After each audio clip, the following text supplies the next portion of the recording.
right, here we go. We're here. Another episode, Two Detroit Nerds. Two Detroit Nerds. It's been a lovely weekend here in Detroit, Michigan. We were at Arts Beats and Eats actually yesterday and Friday.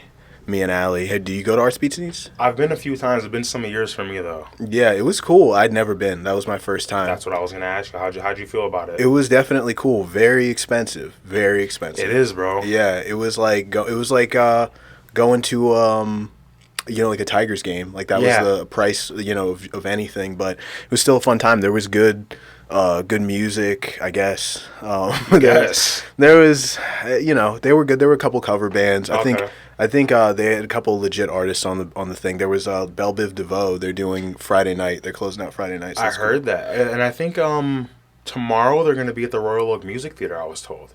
Oh yeah? Yeah. Oh, okay. Well, good for them. Yeah, no, that's dope. But yeah, it was cool. It's good to do shit towards the end of the summer. There's Dally in the Alley next week. We're there. Yeah, we gotta hit that. I went a couple years ago and had a blast, so I'll definitely be back for that. Yeah, I feel like in Detroit, like you have to use your summer wisely. Yeah. You have to go out to stuff. You have to like be outside because you don't get it for that long. You really get like that 3, if you're lucky, like a 4-month timestamp of what's summer and what's not really. Right. Yeah. Yeah. Outside of like the official end of summer day, I mean, there's been years here where September was still somewhat warm for the first few weeks, so that's always a plus. I mean, you can get it, definitely take advantage of it. Always, bro. Yeah, we gotta do some like on the street stuff too. We've been saying we were gonna do that. I know, man. But if you've been watching us on our TikTok, which is Two Detroit Nerds, and if you check us out on Instagram, which is 2 Detroit Nerds, you guys can see some of our extra content that we're going to be putting out in these next couple of months. Definitely check us out on those 2 platforms. Also, if you want to, have us cover something specific, you have questions, or you just want to tell us, how great of a job we're doing, you can always email us at 2blacknerds@proton.me. That's 2blacknerds@proton.me, and that's the best way to get in contact with us. Also, if you want to come on the show, we're looking for guests. We're looking for people who are local, who want all kinds. Anybody that's doing something interesting. We don't really, as long as you're not, weirdo. As long as you're not a weirdo, pretty much, we'll talk to anybody. Yeah.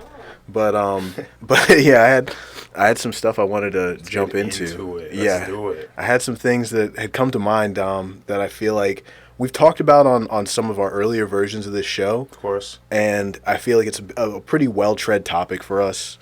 But I feel like now that we have better resources and a farther reach, I should bring this up again. Yeah. So, we didn't talk that much about anime last episode. No. And I want to just, start off kind of our ongoing conversation about anime, which I think will take more than just this episode. I'm excited for this. But I want to just establish something that has been in my mind for a long time, and I've said versions of it before, but I think now I've distilled it to one statement. Yeah. Here's my statement. There has not been a good anime since 2007. Cap. There has not been a good Automatic anime cap. since 2007. Automatic cap. There's only one caveat to that. And I already know what you're gonna say. There's only Attack one. on Titan. There's only Attack on Titan. Which I got on my shirt There's today. only Attack on Titan, and I will lay out my evidence thusly. We have a time period in the 90s that we refer to as the golden age of anime, right? Of everything. The golden age of everything, really. Yeah. Of music, art is the mid-90s. Movies, It was yeah. the years that we were born, basically, if you're the last generation of Gen Z, or Gen X, or what are we? What are we? I think we're Millennials. Millennials. Yeah. If you're the last generation of millennials, then 95, 96 is kind of the cutoff. That time period for anime was the best. If you were a kid like us growing up in 2003, the reruns that you got to watch from that time period at 12 a.m. on Adult Swim was some of the best anime that has ever been created. Still to this day, that's ever been created. I have been recently trying to get back into anime. A few, I would say maybe like 3 years ago this started. Right around the time COVID popped off, I was like, let me get back into anime. And during that experience, one of the things that I kept finding myself doing was I wasn't judging anime based on the standards that I'd set from watching those shows back in those days. Like, I had this standard of what I expected from an anime. Right. I had to abandon that in order to appreciate newer anime. Yeah, you do. I had to stop comparing it to that golden age because I felt like, oh, well, I wouldn't be able to get into it as much if I did because just the average show now. You expect a lot out of it. Yeah, the average that you might not get. Exactly. And I went ahead and I was like, I've watched some AAA animes that have come out recently. Just to name a few, the first season of what's that shit called? Promise Neverland. I thought that was a good. It's good. It's good. I'm just gonna name the ones that I think are like great. From this era, like I would say current gen anime. Yeah. Promise Neverland. What was one that you showed me that was really good? Just name a few, just so that we can. I would say like Re:Zero. Yeah, Re:Zero. A great example. The ones I think are good, like Hell's Paradise. Hell's Paradise, yeah. What else was new? Mob 100. I haven't watched Mob Psycho. Oh, Mob Psycho 100. My brother swears by it. Very good. Swears by that shit. He loves it. Very good. I'm trying to think. You don't like this show, but Oh, don't say it. No. Don't say SAO. No, I wasn't gonna say SAO. I was gonna say, gosh, what is it called? New Game. New Game was a good one season anime. It had multiple seasons, but you only have to watch one season. Right. But like slice of life anime has seen a good huge uprising. A huge uprising.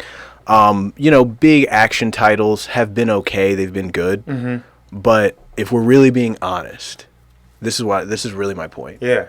If we're really being honest, we have to put up with a lot of bad stuff today in order to get to any good stuff. Whereas I feel like we used to not deal with that. No, it was just good from the start to the finish. It was just good from the start to the finish. I watched 1,000 Year Blood War, and animation superb.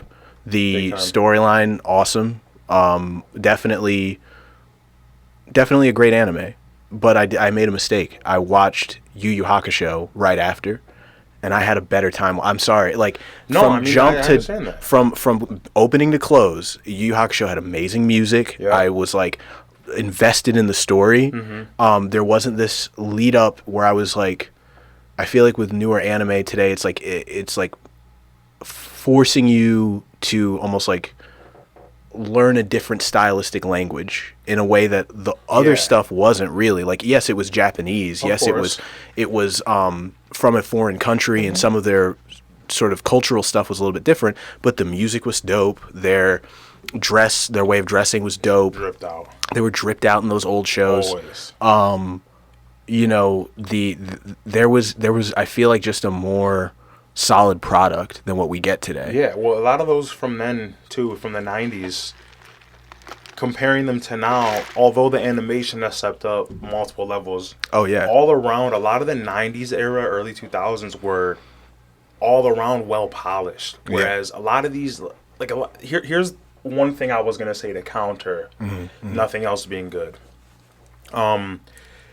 The format in which they're made now is a lot different. So like your 90s anime weren't almost never were just straight manga adaptations. They would be having to fill a time slot for the networks that were, airing these shows. So like Yu Yu Hakusho, all these things. If you go and watch the manga or read the manga, it's going to be a lot shorter than actually watching the whole series, because you got to think they had to do things like commercial breaks. Right. That takes up time. Right. They had to add filler into certain episodes. Like if you went and read a panel or a chapter or however they base and break down episodes to chapters, like if there's 3 chapters in one episode, 4 chapters, whatever it may be, they can't necessarily fit it all because it won't fit that time slot. Right. So it's very different now how they have to do everything. And we've talked about this before.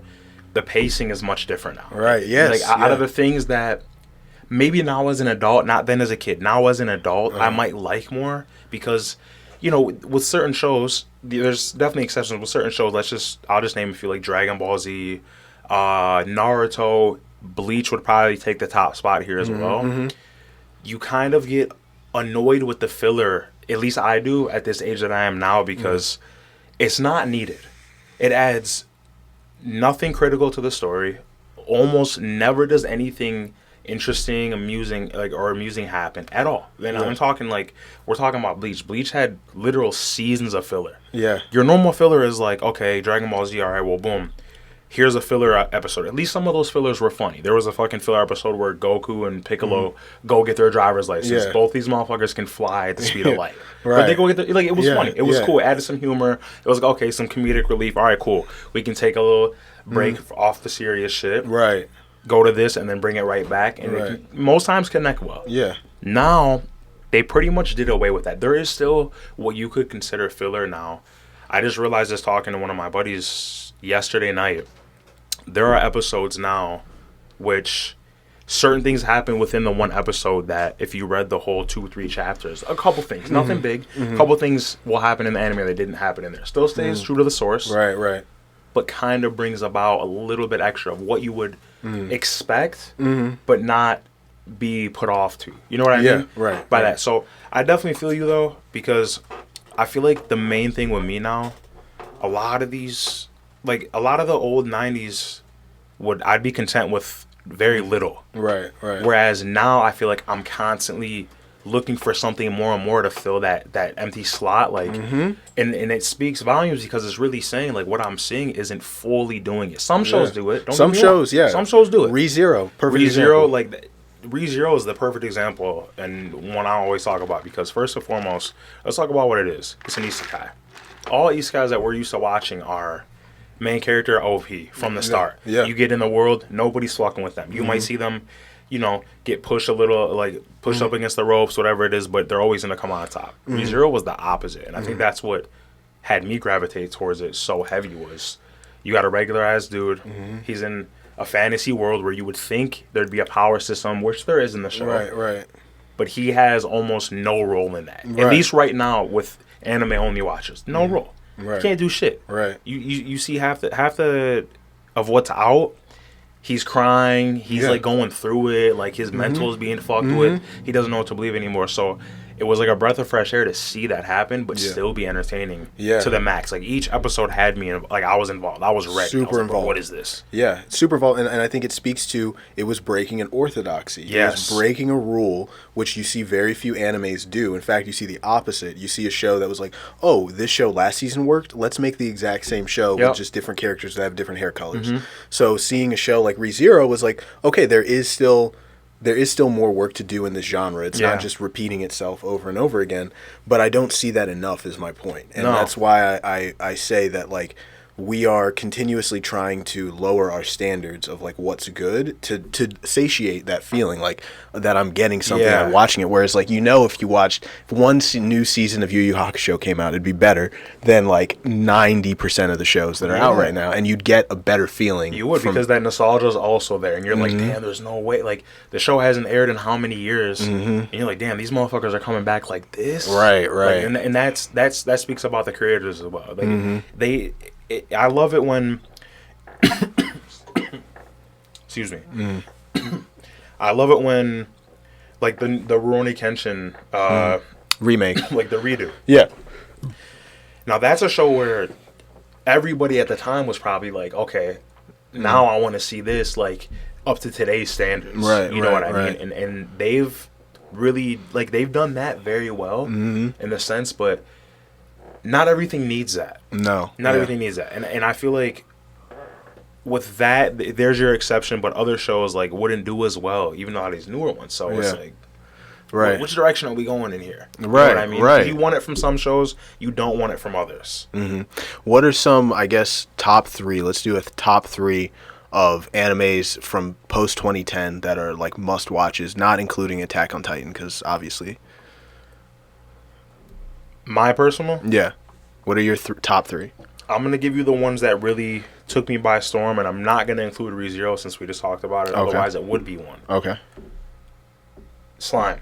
Okay. Yeah. Slime. Time I got reincarnated as a slime. This was a show I was being told about for a long time.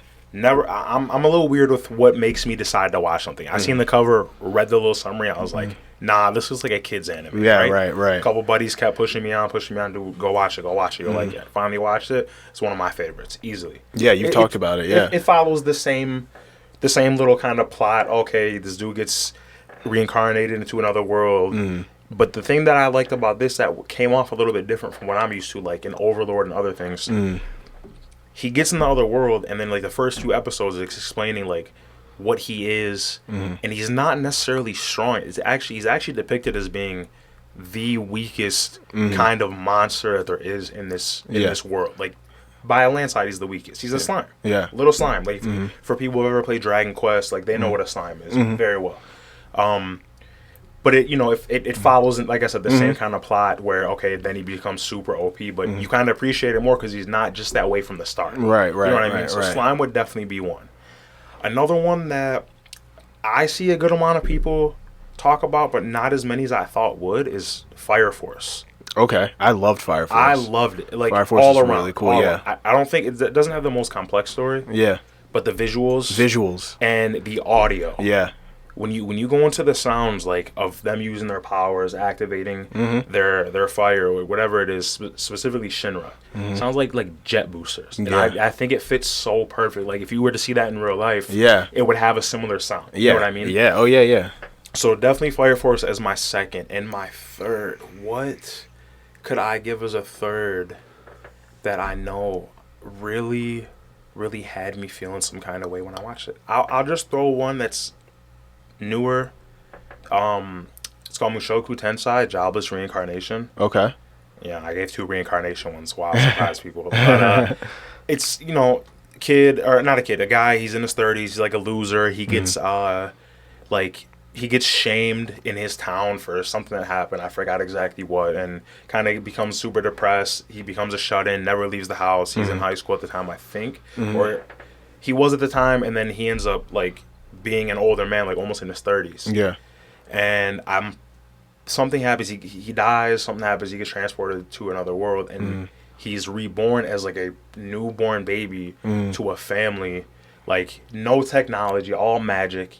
Way back when, and again, he's OP, but he becomes OP in one of the best ways, which is just he works hard, he studies everything, all these kind of things, and it's really all around. It's really good. There's a few questionable scenes, but I mean, within this genre, you kind of expect that now. The fan service, things like that. Well, if you're not an anime watcher, don't think too far into it. Go look up what fan service is. You'll have a much clearer idea as to why this is there. But it's not needed. It's a funny thing because, I'm going through this experience where I'm trying to watch animes with my girlfriend who doesn't watch anime. Yeah, that's a big one. And like I'll have to watch it sometimes through her eyes. Like, I'm like, if I didn't know any of like the rules of anime, if I didn't know, what to expect by clicking on like any anime, like not even ones that are more suggestive, would I find this appealing as like an adult? You know, it's not even so much specifically an adult woman, especially as an adult woman, but also like, even if I was like, if I'm just thinking like I don't know anything about anime, somebody just recommends an anime to me, but they don't mention fan service is an element of anime. Big time. Like, would that put me off, or would I be like, do I need to be watching? You know what I mean? It's just it can kind of take you a little bit out of the story in a way that I feel like it gets in the way of being able to appreciate. Yeah, it's like there's shows that I feel like I would want to watch and be like, oh, this might be cool, and it has like good, storyline and stuff. But then there's just so much fan service that you're like, dude, and especially Fire Force is one of those. Fire Force is one of those shows, and as cool as the animation is, and as much as I would want to share it, it's hard to look past. It's hard to look if you don't know that that's what anime has in it. And I guess looking at anime from that perspective, it's a lot harder to share. It is. No, I've actually. It's funny you brought that up because I'm very selective with who I talk to about anime nowadays because I'm not a weirdo, but I could definitely understand, like you were just saying, somebody fresh into it, never watched much besides the obvious ones like your Naruto's, Dragon Balls, Bleach, whatever. If I go recommend certain shows that I think are good because I can look past that, they're gonna look at me like a weirdo, and I don't want that image to be of me because it's not a weird thing to understand why it's in that. I mean, it's to me it's no different than like, although it wouldn't be called fan service, like there's a lot of TV series where take Euphoria for a second. A lot of people like Euphoria. I watched Euphoria. I didn't think it was a bad show at all. There's a lot of sex in that show. A lot. And we're talking, these people are depicted as high schoolers. That alone, I feel like would set off way more sensors in somebody's head than what you see in anime. Because at least in anime, they're not really showing you their titties. They're not showing you people, having sex, doing whatever they're doing. So Can I play devil's advocate though? yeah, you can. Okay, so because I'll listen to my girlfriend talk about this, and like because I'll bring up exactly that point. I'll be like, there's so much sex in all the shows that we watch, especially if you're talking about an HBO primetime show. It's like a lot of them have straight up softcore porn in them. You're talking about Game of Thrones, whatever.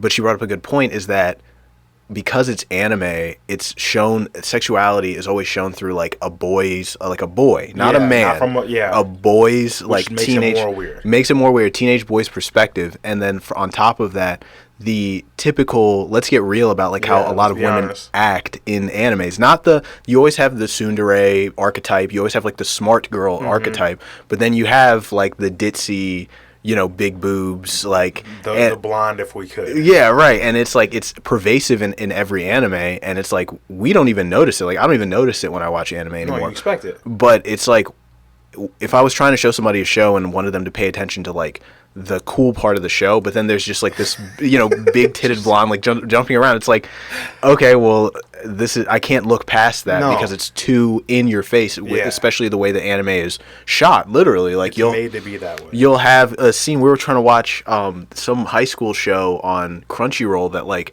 a friend of mine had recommended, and it was like, oh yeah, there's like great twists and turns in it.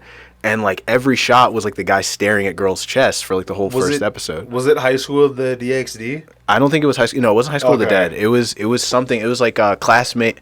It's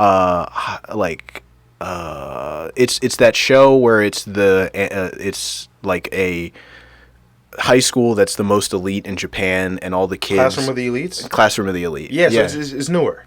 Came out much newer. Last year. Yeah, last year. And I was like, well, here's a new anime. Let's try it. Let me watch something so I can have something to watch for the show. Yeah. And we try watching it, and the first episode is literally just like girls putting their tits in this guy's face. And it's just like, shit, like this sucks to try to like, enjoy and just watch on an afternoon with your girlfriend. I know obviously anime is not meant for that in some ways, but it is reflective of the culture that it's promoting, right? 100%. Like it is meant for younger men, and it is meant for younger men in Japan. Yeah, which and is they're more feeble-minded, like at the age that they're trying to like show that for. And for us, it's different. We know better. We know aside from what they're showing, it's cool. It is what it is. We can deal with it. But to, like I said, a more feeble-minded person, they might get the wrong ideas and concepts into the head. They start thinking, oh, well, this has been influencing me. I'm going to start to believe that this is how things are going to work.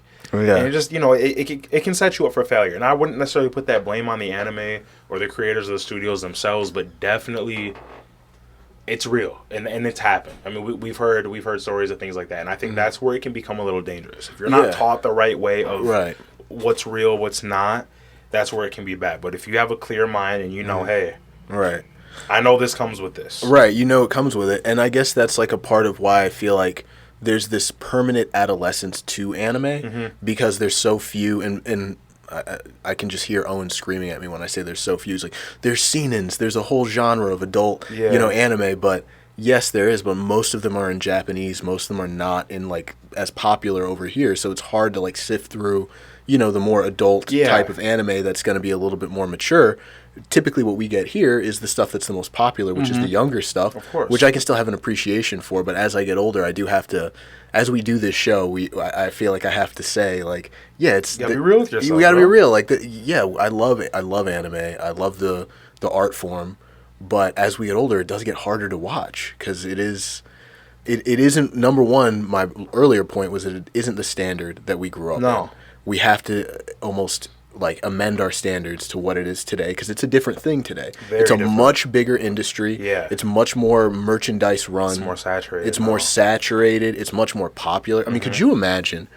Remember when we were high schoolers and it was weird to be into anime? Yeah, and now you never would have caught me dead in my life talking about it. Besides, with a very select few people, there's even like a 4 or 5 year gap where I had to watch no anime. Yeah, me too.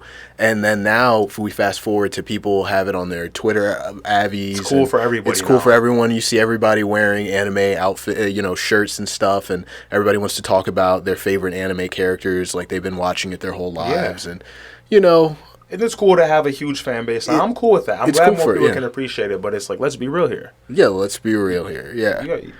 But you wasn't with me shooting in the gym. You know what I mean? Exactly. Like, come on, let's be real here. You weren't there. You like, weren't we into were. it. Yeah, we were. Y'all weren't into it. So yeah, that's I feel like my biggest point about anime right now is that I can still absolutely enjoy the new stuff, but every time I try to compare it to the old stuff, I still feel disappointed for the most part. Yeah. No, it's definitely like another point I wanted to make that you just made me think of was as many new titles that are out that I do enjoy thoroughly. Yeah. I found like this weird little gap, I guess I could call it. Now with a lot of these older, like the Golden Age ones, majority of these I've watched one time throughout, and we're talking like Naruto as a kid was by a landslide my favorite show to watch growing up as a kid. It was the best to me. It was like the first real big shonen to me that kind of stepped outside of, okay, Dragon Ball Z, we're Saiyans, we're an alien race, we're super strong. And then, you know, whatever else was out at those times. You know, you had like your more, like your detective shows, your Cowboy Bebop, Samurai Champloo. Yeah. When Naruto came out, I was like, damn, these guys are ninjas with powers. Like, it's not over the top or super, super, like, out there with things you were seeing at the time. Right. Like I said, I watched a lot of these shows one time through.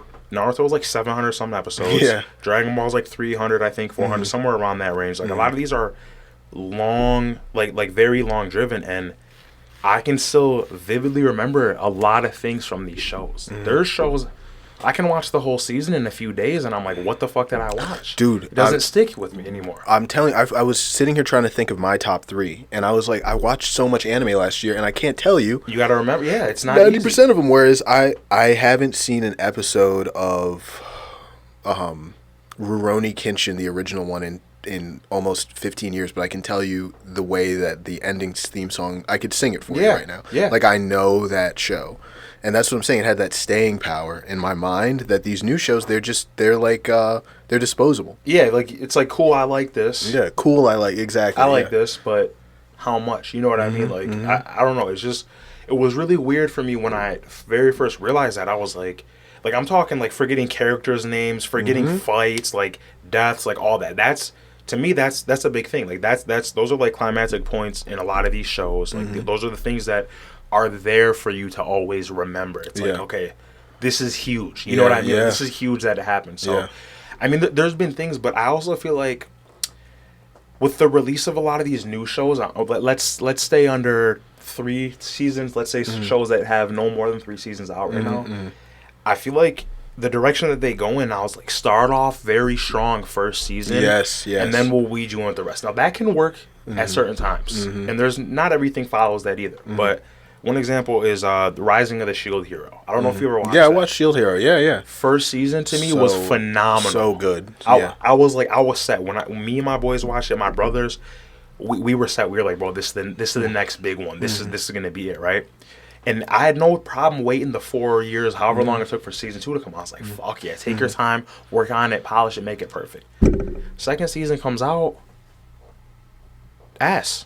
Yeah, I didn't even get past, I think, the first episode. Like, it just felt like it was super, super dragging. Like what they were focused on, the main plot point in the second season was like, okay, I can see how this would tie into the story, but it's like, do something. Right. Like, nothing was really going on. And I was like, okay, I'm all for explanatory things, but it's like, bro, what you guys are further showing us is like not really that entertaining. It's not really needed for the source, at least from what I know of. And I understand this is an anime adaptation. So in comes the filler, in comes the extras that may not be from the source, but at the same time, there's other shows that do it right. You know what I mean? Exactly. Like, we've seen them do it right. So, like, when we see shows do it wrong, it's like, okay, you didn't follow the the way that it should work. Yes. You're not doing the formula the right way.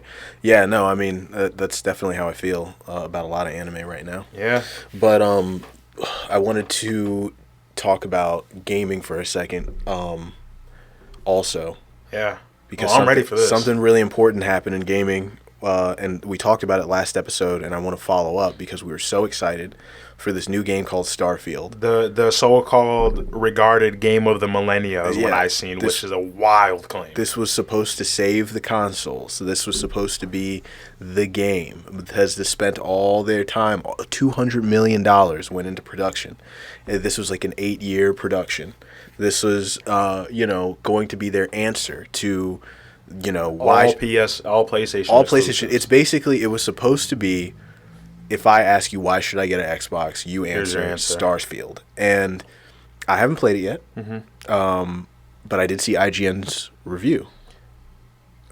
Screw IGN. Okay, you say screw IGN. For people who didn't see it, IGN gave Starfield a 7. They said it was good. Yeah, just good. That's not very convincing to buy it. No. And some of the things they said about it were some of the biggest things that I was like, if they solve these problems, then we're in the clear. Yeah. Video games are... We're finally back on track to where the fuck we should have been at. Exactly. We're finally back on track. And what I heard, and you've played it, so you tell me, I heard there's not a lot of variety in the exploration, that a lot of the worlds are just mainly meant for mining. They're just big, empty nothings, that there's no map system, that you can't really tell where you are in the game, and that 30%, they said 30% of the game is going through and managing your inventory, which was like, if there's one part of like Fallout, if there's one part of all those games that I could not fucking stand, it was the inventory management system, which I always felt like that was the big thing that got me to never really get into Bethesda games. Right. So I was looking for, are they going to fix that problem? Are they going to make it so that everything is lighter and seamless and you're not always dealing with managing this heavy inventory load? But they said it was good in other ways. They just said that like those big issues keep it from being the game that it really should be. What do you think? Okay. Now, without me agreeing to those being low points in the game, majority of that is true. Now, for example, I've been to... So there really isn't a map. When I say there's not a map, there is a map, but it's not a map like Elden Ring. I pull up, have a picture of my map. Right. I know this area is this area is that. Here's where I was, whatever it may be. The way the map works, when you open up your star map while you're on a planet, it shows you not completely zoomed in, but imagine like this is the sun. Here's the planets in orbit around the sun. So when you very first pull up your map, it shows you the main planet that you're on. Hit B, it shows you that solar system. So you see the sun in the middle, all the surrounding planets, the moons, whatever else is around.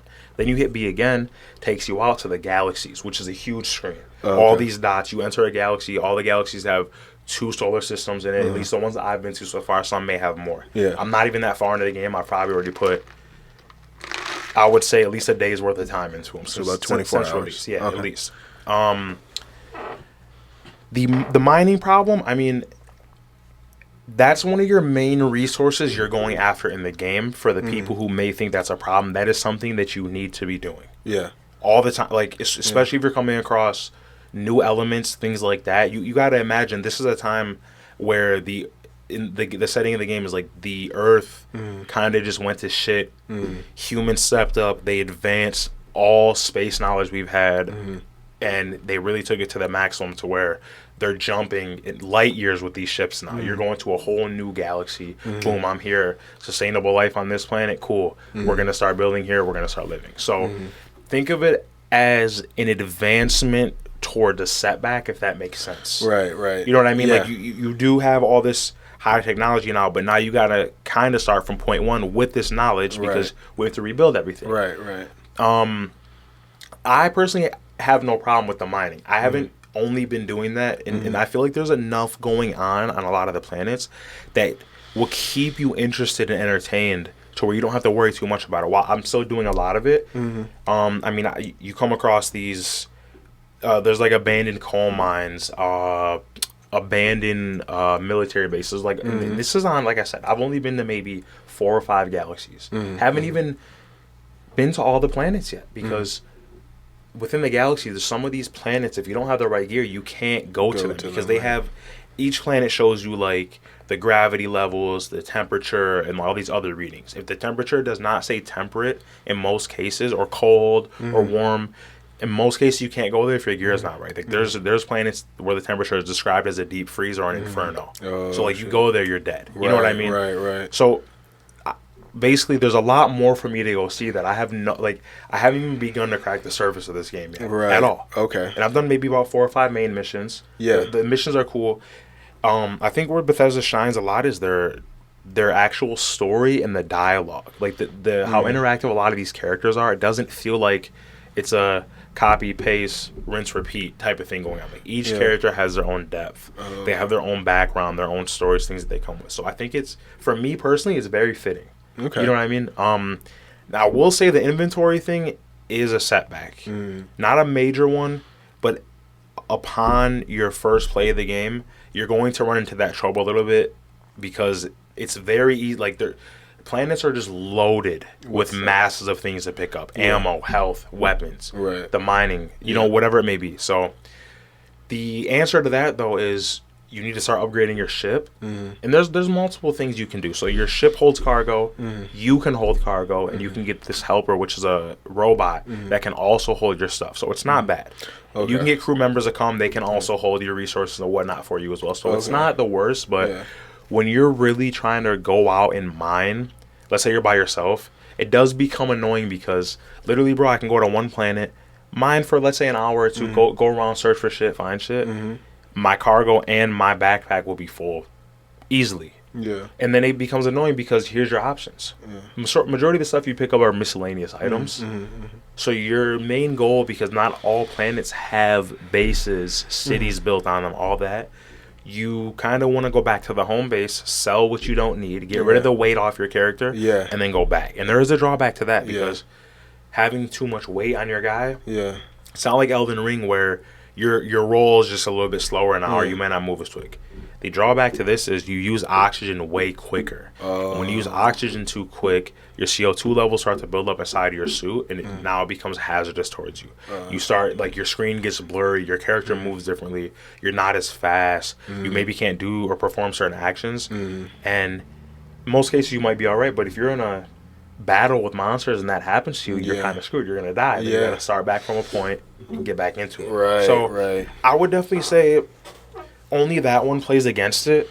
Other than that, I would recommend anybody that likes this style of game, go buy the game. I think it's great, and like I said, there's so much I'm yet to see. Like I've been fighting like humans and like some cyborgs so far. There's a whole bunch of galaxies where there's like alien life forms.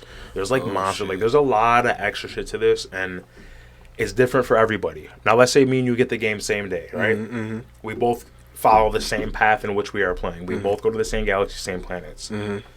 Maybe not so much in terms of the resources that you can mine, like the ore deposits. Your shit's gonna be different than what's on mine. And the game is huge, bro. I'm telling you, it's like, let's say at a minimum, each solar system has 7 planets. An average of 6 to 7, let's say. Each galaxy has 2 solar systems, and I've seen on screen, I want to say close to about 30, maybe even 40 different galaxies. So there's a lot to go to. And it's not overwhelming. Okay, that's the other thing. You don't feel overwhelmed, number one, and number two, do you feel like you've been playing like the same thing when you go onto these different planets? Like, they feel unique? You're saying they feel unique. The landscapes are all different. The weather is different on them. The life forms are different. The kind of bases, the weapons you're finding, the type of minerals and resources you're finding are different with each planet. You know, a cold planet will have frozen water to these rocks that you can mine to grab H2O, whereas a temperate one will have running water. You know what I mean? There was like within the same solar system, there was a planet I landed on that was fully covered in snow. Everything was covered in snow no matter what it was.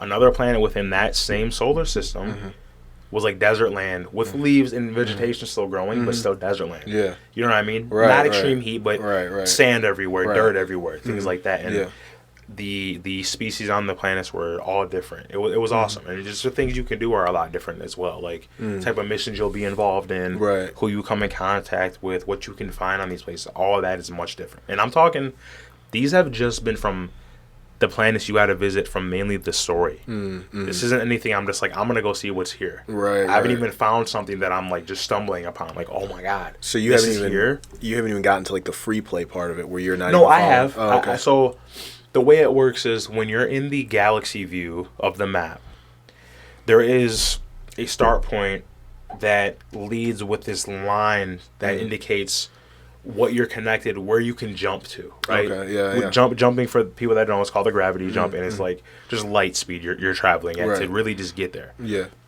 I have it set up in a certain way to where there's all these red dots, which are just ones that you've never been to or you're not within range to jump to. I have no clue what they're going to be looking like at all. They do have Earth on there as well, but it's not. The galaxy is called Sol.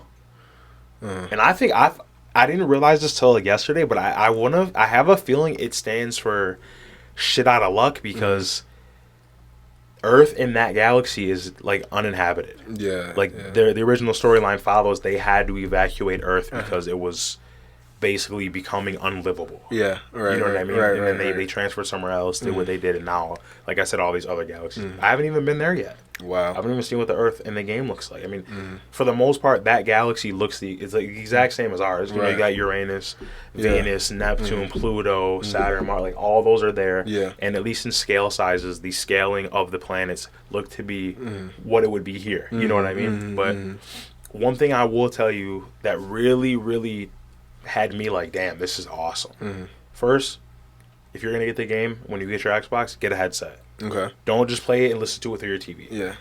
The first time through the headset, when you get in your spaceship and the thing takes off and all the thrusters and blasters are just making the noise, and then the music that plays when you first ascend into space, you're looking around and it's like certain places you can see the sun. Like some of the suns are blue, not even red and yellow and orange. It's blue. Yeah. Some of the planets you can see how it looks being in orbit, the other spaceships flying around, the debris in space flying around. It's the closest that I feel like an average person like you and I would get to actually being in space. Right. Because, you know, when Elon Musk starts doing those civilian trips, yeah, I got $250,000 or whatever the hell they said it was going to cost to go do that. Right. You know what I mean? I would love to. Yeah. But let's be realistic. So it is immersive. You're saying it is immersive. Very. Okay. That's probably the biggest thing. Yeah. It's like, do I get a feeling that I'm playing something that's going to take me somewhere else, or do I just get a feeling that I'm playing a game? Yeah. You know? And we got to be realistic here. Like a lot of the expectations these people put on these games, although it's a game, so you can get as unrealistic as you want, they're not realistic within the bounds of our reality. Here's what I mean. A lot of the bad reviews I was seeing on it, people were saying like, oh, I went to 4 or 5 different planets and this one had people and animals and species you can interact with, and then this one didn't have much. Think about how far into just our solar system we've gotten, right? Right. Let's just be realistic here. Yeah. Where else have we heard of like living species being, bro? Right. You know what I mean? Right. Like something that we've actually seen and can confirm is real. So to stay on the line of realism, everything is not going to be flooded with an alien life form. Right. You know what I mean? Of course. Which is okay because let's say there's not. Hey, you can go farm and mine here. You can go find some things that may not be on another planet that you're going to need for progression in your game. Your ship, your suit, mods, like all these upgrades that you need. It's like like I said, I've been playing for over 20 hours and there's only so much that I have down pat that I know I need to do this for this. There's only so much, and in the best way possible. I don't feel like, okay, this is all I have to do for the rest of the game. I'm good now. Right. I don't want to feel like that. Right. No, I hear you. It keeps you busy. And it keeps you full. You feel full every time you play it. Yeah. So okay, you've convinced me now. Yeah, I have not been bored one time playing the game. Now, don't get me wrong. I've maybe gotten off track a little bit. Like, I'll pause it, get on my phone, go look at something else. But that says nothing about the game itself. That's more so me. Right. You know what I mean? So I would definitely recommend you get it, especially because you said you love looter shooters. Yeah, then this is the best. Yeah, this is the best I'm gonna get. No, I agree. I'm definitely gonna get it. But I wanna real quick before because I think we're getting almost close. at our time, yeah. Yo, I saw some shit that was so fucking hilarious. So you know all that stuff that happened with Adam 22 and No Jumper. Yeah. Like earlier this year, where everybody left his show. Like he was all the getting black accused of some wild things. He was as getting well. accused of some wild things. He had a rough. Let's say Adam 22 had a rough couple 8 months to a year just now. And Van Lathan was on his show. The dude from TMZ. Yeah, the dude from TMZ, and he was like, kind of saying, Adam's got a different vibe now. He's a little bit more, he was a little bit more kind of, I'll use Van Lathan's words, like trying to be like the cool white dude for a while, right. In the very rap neutral game. in the rap game, very neutral, didn't want to ruffle any feathers. But now that, he's received his amount of like hate and attack, he's been, kind of getting a little bit more, let's say, strong with people. He's been like, hey, come find me, come slide. Like not like not trying to defuse things, but basically and this is coming from M22, he's basically like, well, I'm gonna call people on their bluffs now. Like I'm gonna call people on their bluffs. And you can see Van Lathan, like, he's amused, but he's also confused. He's like, so you've been covering rappers now and street culture, let's call it half a decade now. Yeah.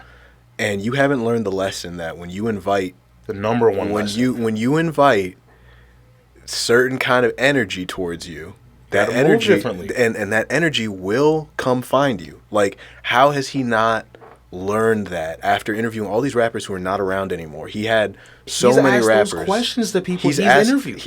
And you're seeing, and what I saw in that Van Lathan interview was, I was like, oh, he's gonna take this to its final conclusion. It's the let's call it the obvious conclusion of where all of this always ends. Yeah. When you're clout chasing, when you lose track of what's really important to you, and when you say, or what got you on, or what got you on, and when you say, you know what, I'm gonna just ride this clout train all the way to the final stop, which is somebody finally testing you, somebody finally answering your call, saying, you said come slide. Where you at? Now I'm here with 50 dudes. Yeah. This is LA. Like this is how we slide. This is how, and it's to see him like that, I was like, yeah, it is dangerous when you get that level of success, and it is that dangerous when you forget how you got there. Which he clearly has. He got all that fame get to his head, and he's like drunk on it now. And here's my thing: don't try to portray yourself in any way of your life as being that guy. Don't like let's be real here, bro. There was, going off of what you just said, there was that episode where who are the two dudes? What are the two dudes' names? There was a white guy and a black dude. They were both on at the same time. The fight. You remember seeing the fight where my man calls him a bitch? Yeah. And he gets up and he gets up and hits him. Go back and watch the clip. As soon as my man gets up and starts throwing those punches, Adam gets scared. Yeah, and he jumps up and he walks away. He gets up, gets away from it, right? Okay. Yeah. I understand that. That's probably a normal response for most people. Of course, yeah. That didn't happen that long ago. No. So for this guy to already have flipped that and say, let's call their bluffs. Yeah. Like, okay, cool. You might think some of these people are bluffing. Majority of them probably are. Majority of them are. We're in the the entertainment industry that we're talking about right now. Yeah. Most of them are. Mm-hmm. But like you said, you're gonna catch some of these dudes who are like just getting that big wave coming behind them, but are still kind of how they were before, like a little hood, a little street, a little ghetto, whatever it may be, a little gangster. And you're gonna think, because you're not paying attention to who you're interviewing or who you have on your show, I'm gonna call this bluff. As far as you know, a motherfucker might get up right in the middle of your interview and just start or set you up. Say, hey, yeah, let's do an interview. Yeah. Why don't you go live on YouTube? Go live. Let me show you. And now it's everywhere. And also, the other part of it too, I saw Van Lathan say this to him, and I could see like Adam 22 was just so far gone that he wasn't hearing what Van Lathan was saying. It was like, when you make yourself a trophy, when you say "come get me," somebody's gonna listen to you. Yeah, somebody who's got nothing to lose, who's like, hey, I'll sit in jail for 5 years and come out I'll be famous.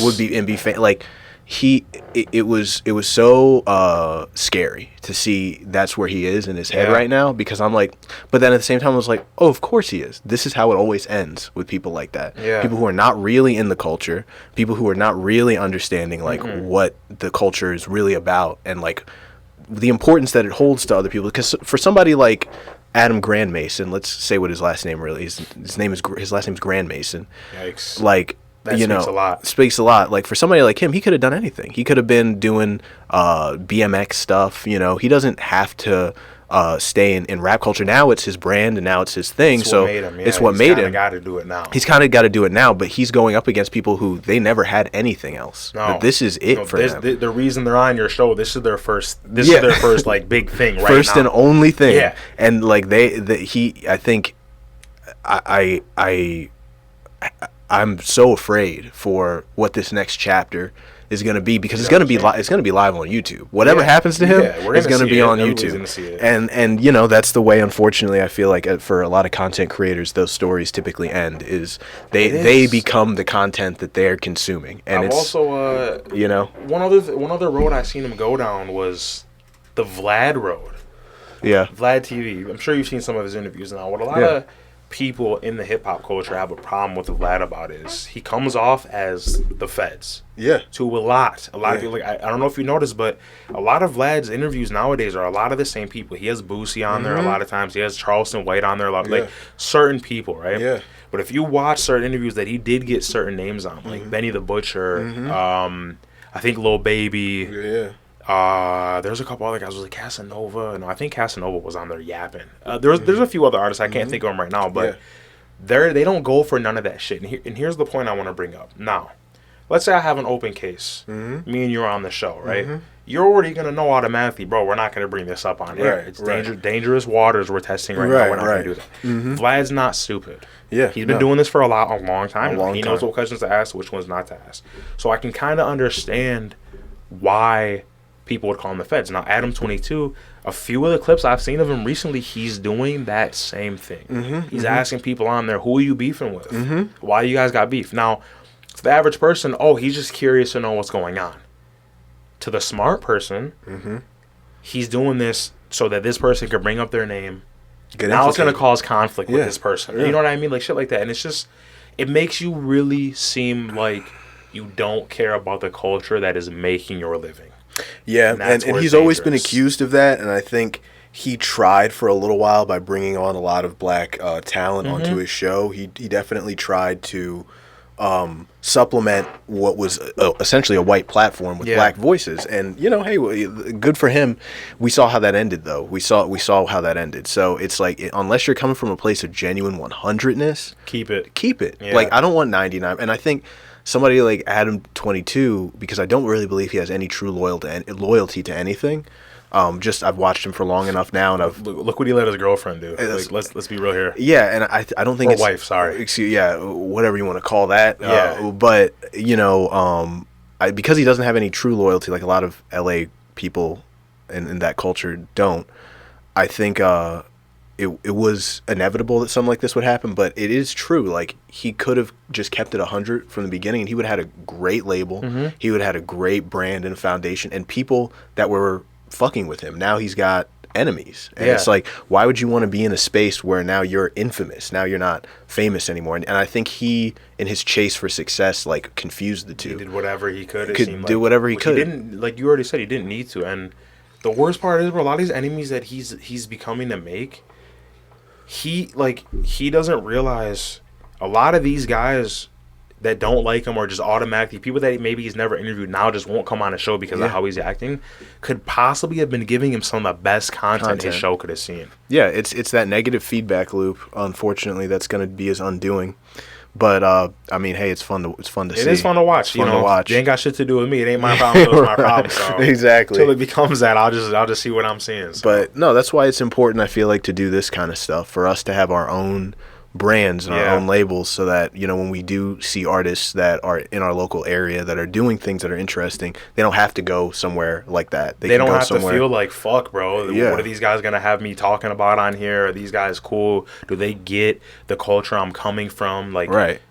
We're welcoming whoever, all local artists. We're welcoming everybody, and you know, it really is like, it has to come from that 100 or nothing type of mentality. I agree. But yeah, man. What else? What else do we have? Marshawn Lynch, you know what I'm here for. Shit, man. But yeah, no. This is what we got to do, man. We got to definitely stick with this, bro. I don't see why we couldn't. Yeah, no, of course. We're good with this. Yeah, bro. But yeah, what else did I Damn. There was something about X-Define I wanted to talk about because I saw Blazin playing it. On one of my yeah. This is what I think we have some more time, so I want to talk about this. So, like, when you have games like Call of Duty that are not keeping the momentum of, like, what was promised or at least what gamers want, you're seeing gamers testing other games to see, hey, you know, might this be a good alternative? And it's like, why is there no one else trying to make a shooter to fill that void, and everyone's just waiting on Call of Duty? None of these other companies have the money that Activision has, first and foremost, which is already the leading company of earnings, if I'm not mistaken, for a long time as it was. Just off of the perfection that they released in the past. Yeah. So I feel like to have the right style of an FPS takes a lot of money, at least to what the fans are asking for. Yeah. Which I'm with you on that, because I feel like there was a lot of FPSs released these last few years that looked awesome. Like, looked like something I'd want to get with. But I kind of have this weird habit of just reading these reviews and people's opinions on the games online, and I'm like, I don't like that happens. I don't like that this happens. I'm good. But again, perfect example, Starfield. The day that I had it installing on my Xbox, the Thursday it came out, I was reading all these reviews, all these opinions, and even in my head, I was like, right. Am I about to do this again? Yeah. But then I was like, you know what? Let me stick with it. I played it.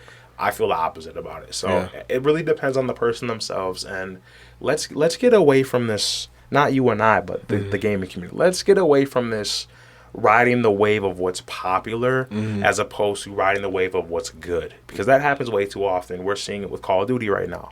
It happens way too often. I'm sure there's plenty of hidden gems out there that either haven't gotten the recognition or the shine that they should. I'm not saying go give them 30 million sales in games, but I'm saying go try the game, go show that, hey, this is good. Yeah, and when we were younger, like not even that much younger, but like let's say 5-6 years ago, there was robust communities for multiple shooters. Like it wasn't just Call of Duty, and like I just want a little bit of a even playing field again, where I can, you know, play when I can want a game with my friends. I have more options than just Call of Duty. Yeah, you don't want to go open a game and it's like, okay, 30 minutes to load me in a match. Yeah, there's no concurrent players. Like, come on, bro.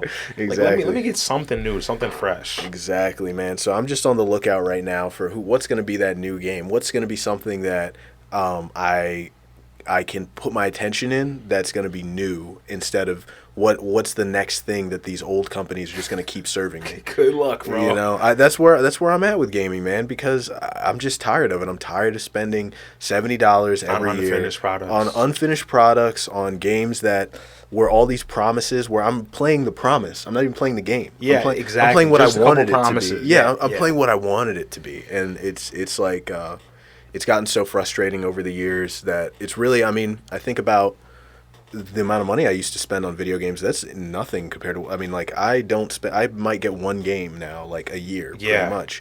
And it's just because nothing is interesting anymore. No, you know? man. It's just not. So no, it is sad, but never fear, bro. Elden Ring DLC is almost here.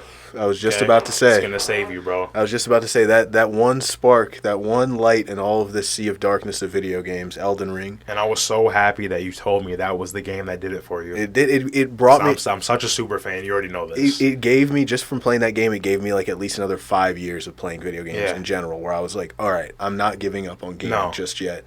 Because Elden Ring was such an immersive, beautiful experience, and it was the hardest game I've ever played in my life, but it was still super fun. Hey, bro, From Software was somewhat big, but they weren't huge, and now after them becoming huge due to Elden Ring, let's see what an actual real creative developer can do now that they're now in the spotlight. Yeah, now everybody's watching. What do you guys? I mean, Armored Core came out, right, but that's not one of those titles I feel like you'd be like, oh my god, like come grab me. I heard it's a good game. It's a good game. I've heard it's good. Yeah, but now we get to really see it with these guys in the spotlight. Now all these funds are coming in. They're being able to work with the things they need to be working with. Let's see what they're going to do next. And I bet you they're poaching developers left and right who don't want to work at Activision anymore, who don't want to work at some fucking place where they're making the same video game over and over again. You guys want to do something new? Come on. Exactly, yeah. Come over to Death Row. Yeah, come over. You don't want your publisher all in your videos. Yeah. Come to Death Row. But let's hope, bro. Let's hope that's where they're going with this. Mm-hmm. That's what I think. That's what I think is coming. I think they will.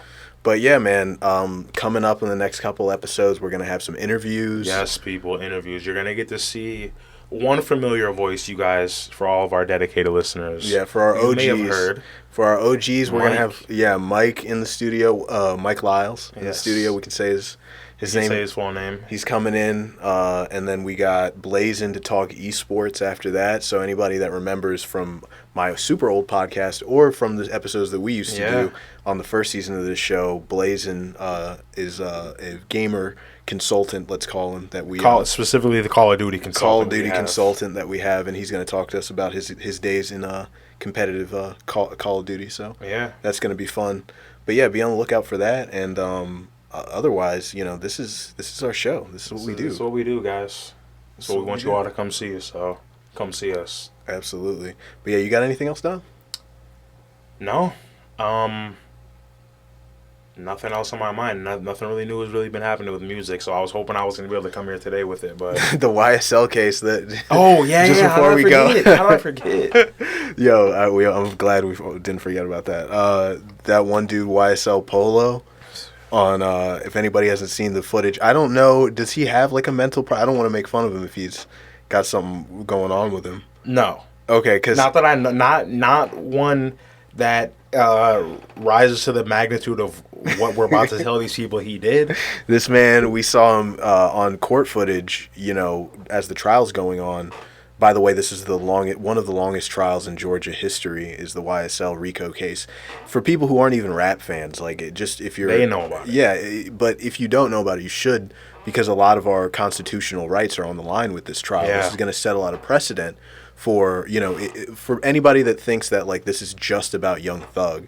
I implore you to learn more about this case because this is going to affect federal legislation. This is going to affect how rappers are prosecuted in the future. And a lot of your music. And a lot of your favorite rappers are definitely next on the chopping block should something happen with Young Thug and YSL. If you think people like Playboi Carti are safe, you have another thing coming. If you think people like Future are safe, you think you got another thing coming. All these people, they may not be involved in exactly what Young Thug was involved in, but something they can get in trouble for. They'll be able, if they can start using rap lyrics as evidence, you're going to see I think it will change rap forever. It will change art. We'll never be able to come back to something that it was. We will have a pre this trial type of rap, and we'll have a post this trial type of rap. So anybody that's just interested in culture in general should be involved, because I think some people think it's like a tabloid case, or it's like something where you need to be a Young Thug fan to care. It's not. It's incredibly important. But one of his co-defendants was this guy YSL Polo. And DJ Academics just did a video on it where he's in the courtroom, literally doing just a bunch of shit with his hands and just basically acting crazy. The worst impression of what anybody could give you of what acting crazy is. Dude looked like he was having a seizure. Yeah, dude looked mad crazy, but you can see Young Thug in the courtroom with him because they're being prosecuted at the same time, and you can just see Young Thug just oh my god. So just he's gonna fuck us with this. That's I know that's what's going through his head. Yeah, we're done. Pack up the bags, boys. We're sitting in jail now. Yeah, it's a wildly sprawling case that involves so many people. Yeah, and you have this prosecutor, Fannie Willis, who is just determined. To really get these guys. Yeah. And, from what I've heard about it, there was a lot of weird shit going on in the courtroom. Earlier this year, someone accused Young Thug of getting slipped drugs during the court hearing. I remember that. You're seeing a lot of weird stuff happening. And a lot of stuff going on in the jail that is he's very not strange. Giving certain rights that, although you're stripped of a majority of your rights in jail, he's not giving that he's supposed to have in there. Yeah. Well, they want to break him. They want him to plead out. Yeah, they want him to plead out, and they've had him in that jail now for over a year. And imagine. I mean, oh my God. I wouldn't even be able to only sit within my room at my house for a year straight with all my rights that I have available to me, let alone A jail cell. A jail cell, yeah, man. So, I mean, what he was accused of is pretty egregious. It's pretty serious. Yeah, it's pretty serious shit, bro. stuff. And I should know more about it if I'm going to talk about it on the podcast. But I did want to just highlight how ridiculous that footage was of fucking. You would think it's staged. Yeah, I thought it was. I literally thought it was like a joke, someone doing like a sketch of the. But then I saw the court hearing. But then I saw the real Young Thug sitting next to him. I was like, wait, what the fuck? This is so funny. Believe my eyes, bro. But I want to follow that case a little bit too. On other episodes. Stay up with it. Yeah, and just kind of talk about it and report on it because. It like I said, it's such a foundational case of what the future of music is going to be really in this country. Keep your eyes peeled, people. Yeah, but that was the main stuff I had for today. I was going to say what we should do is next time we should definitely have like some more. Well, we're gonna have Discord possibilities, so we're gonna open up. We're gonna for us. Have some people drop in. The interviews are gonna be big too. Interviews, yeah. So yeah, man. But yeah, that's what I got for today. I think we covered it all. I think so. Yeah. All right, that's another episode. 2 Detroit Nerds. Be sure to subscribe to our YouTube channel if you haven't already. Make sure that 2 Detroit Nerds, that's the number 2 Detroit Nerds on Instagram is a page that you follow. And our TikTok, our TikTok, 2 Detroit Nerds. 2 Detroit Nerds on TikTok. And yeah, we're going to have more content for you guys weekly. So yes. Stay tuned. We're staying with it. Peace, y'all. Peace out.